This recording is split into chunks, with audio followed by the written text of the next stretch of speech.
அனைவருக்கும் வணக்கம். வாரம் ஒரு அக்குபஞ்சர் புள்ளி அப்படின்ற வரிசையில இன்னைக்கு நாம பார்க்க போற புள்ளி லிவர் 8, அதாவது கல்லீரலில் நீர்பூத புள்ளி. இந்த புள்ளி போடும்போது என்ன பலன், அதை என்னென்ன நோய்க்குறிகளுக்கெல்லாம் நம்ம போடலாம், அதோட லொகேஷன் இப்படி ஒன்னொன்னா நம்ம பார்க்கலாம். ஃபர்ஸ்ட் அந்த புள்ளியோட லொகேஷன் அது எங்க இருக்கு அப்படின்னா, இந்த முழங்கால்ல இருக்கு இல்லையா, முழங்காலை மடிக்கும் போது ஒரு ஒரு ரேகை தென்படும். அதாவது இந்த கோடு விழுது இல்லையா, அந்த கோட்டுல போடுறதான் லிவர் 8. இந்த புள்ளி அதாவது உட்பக்க முழங்கால் பகுதியில போடணும்.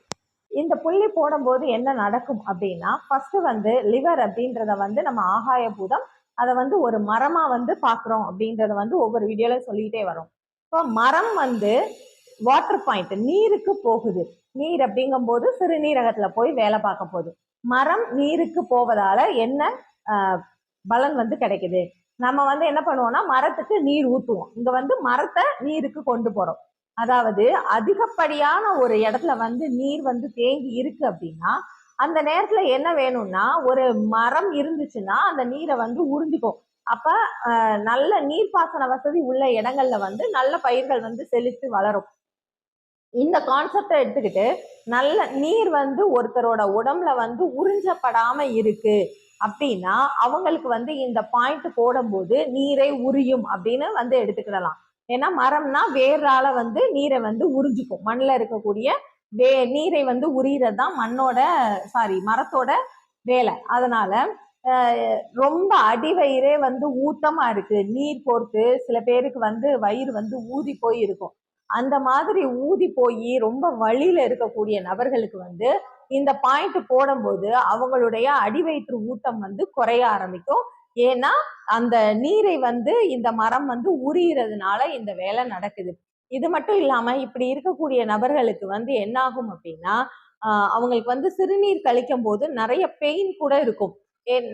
யூரின் போறது மாதிரி இருக்கும். பட் ஆனா போகும்போது என்ன ஆகும்னா கொஞ்சம் கொஞ்சமா போகும், ரொம்ப வலியோட போகும். அந்த மாதிரி நபர்களுக்கும் இந்த புள்ளிய போடும்போது, ஏன்னா மரம் அந்த வேர்கள் உள்ள போகும்போது அங்க என்ன ஆகும்னா காற்று செல்வதற்குண்டான இடமும் கிடைக்குது. அப்ப காற்று அப்படின்றது ஒரு பொருளை வேகமா நகர்த்தி கொண்டு போகும் அப்படின்றது நமக்கு தெரியும். அவங்களுக்கு அந்த பிரச்சனை தீர்ந்து அவங்களுக்கு யூரின் ஃப்ளோ நல்லா இருக்கும். அந்த பெயினும் குறைய ஆரம்பிக்கும். சரி, மூணாவதா பார்க்கும்போது லொகேஷன் பாயிண்டா நம்ம இதை பார்த்தோம் அப்படின்னா, அது முழங்கால் மடிப்பு ரேகையில இருக்கிறதுனால முழங்கால்ல நீர் கோர்த்து இருக்கு. சில பேர் சொல்லுவாங்க அப்படி காலே பல பல பல பலன்னு இருக்கு அந்த இடம் மட்டும் அப்படின்ற மாதிரி. அந்த மாதிரி கால் வீக்கம் இருக்கிறவங்களுக்கு, மெயினா முழங்கால் பகுதியில வீக்கம் இருக்கக்கூடிய நபர்களுக்கு இந்த பாயிண்ட போடும்போது ஒரு நல்ல ஒரு ரிசல்ட் இருக்கும். இது சிறுநீரகத்துல வேலை பார்க்குது அப்படின்றத சொன்னோம். சிறுநீரகம் அப்படின்றத நம்ம என்னவா பார்ப்போம் அப்படின்னா, மூலாதாரம் அப்படின்ற ஒரு விஷயமா பார்ப்போம். மூலாதாரம் அப்படின்னு பார்த்தோம்னா நம்மளுடைய பிறப்பு தான் நம்மளுக்குரிய ஆதாரமா இருக்கு. அப்படி எடுக்கும்போது நம் உடலில் பிறப்பின் ஆதாரமாக இருக்கக்கூடிய கருப்பை, விந்துப்பை, இது ரெண்டுலையுமே இருக்கக்கூடிய பிரச்சனையை தீர்க்கறதுக்கு இந்த லிவர் 8 பாயிண்ட் ரொம்ப பயனுள்ளதா இருக்கும். இது எப்படி எடுத்துக்கலாம் அப்படின்னா, இப்ப நிறைய நீர் கோர்த்து இருக்கு அப்படின்னா அந்த இடம் என்ன ஆகும், ஒரு அழுகல் தன்மை அடையும். அங்க நீர் உறிஞ்சப்படாம அழுகல் தன்மை அடையும். அங்க ஒரு உஷ்ணம் கூட இருக்காது. உஷ்ணம் இல்லாத இடத்தில் ஒரு உயிர் உருவாக முடியாது. உஷ்ணம் இருக்கணும், கொஞ்சமாவது உஷ்ணம் இருந்தா மட்டும்தான். ஏன்னா நம்ம உயிர் வாழ்றதே என்னதுன்னா, நம்ம உடம்புல இவ்வளவு டெம்பரேச்சர் அப்படின்னு இருக்க தண்ணி தான் நம்ம உயிரோட இருக்கும்.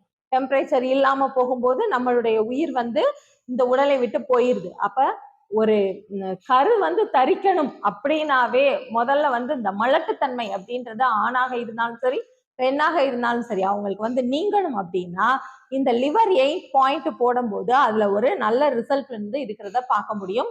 உணவு பழக்க வழக்கத்தையும் சேர்த்து நம்ம மாத்தி கொண்டு வரும்போது அவங்களுக்கு கருத்தரித்தலுக்கு உண்டான வாய்ப்புகள் நிறையவே இருக்கு. இயற்கை முறையிலேயே கருத்தரிக்க முடியும். ரெண்டாவது, இது நீர் மிகுதியாகுது அப்படின்றதுக்கு தான் நம்ம மரத்தை கொண்டு போறோம் சொல்றோம். அப்ப நீர் மிகுதியாகும் போது என்ன ஆகும் அப்படின்னா, அந்த ஃபோர்ஸ்ல கருப்பை வெளித்தள்ளப்படும்.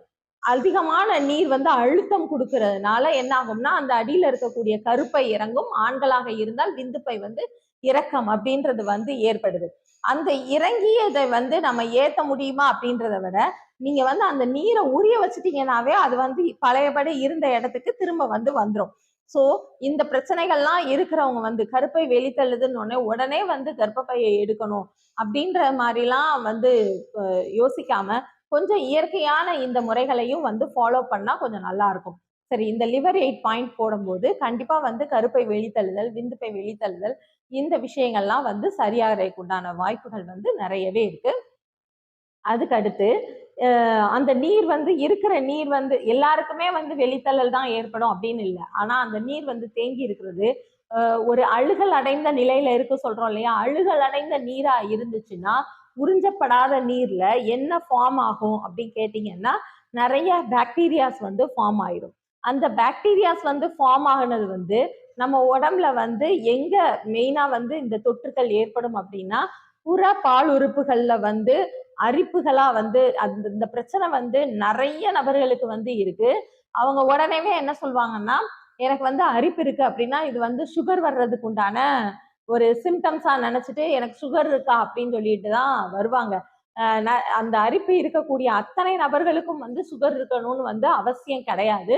பட் ஆனா இங்க வந்து இந்த மாதிரி நம்ம உடம்புல வந்து சுத்திகரிக்கப்படாத நீர் வந்து தேங்கி இருக்கும் போது அங்க கண்டிப்பா வந்து பாக்டீரியாஸ் ஃபார்ம் ஆகும். அந்த பாக்டீரியாஸால நமக்கு வந்து இச்சிங் ஏற்படும், இல்லைன்னா வந்து கொப்புளங்கள் கூட ஏற்படலாம். இந்த மாதிரி அடிக்கடி வந்து உடல்ல வந்து புற பாலுறுப்புகள்ல வந்து வலி ஏற்படுது, இல்ல கொப்புளங்கள் ஏற்படுது அப்படின்னாலும் அவங்களுக்கு வந்து இந்த பாயிண்ட போடும்போது நல்ல ஒரு ரிசல்ட் இருக்கும்.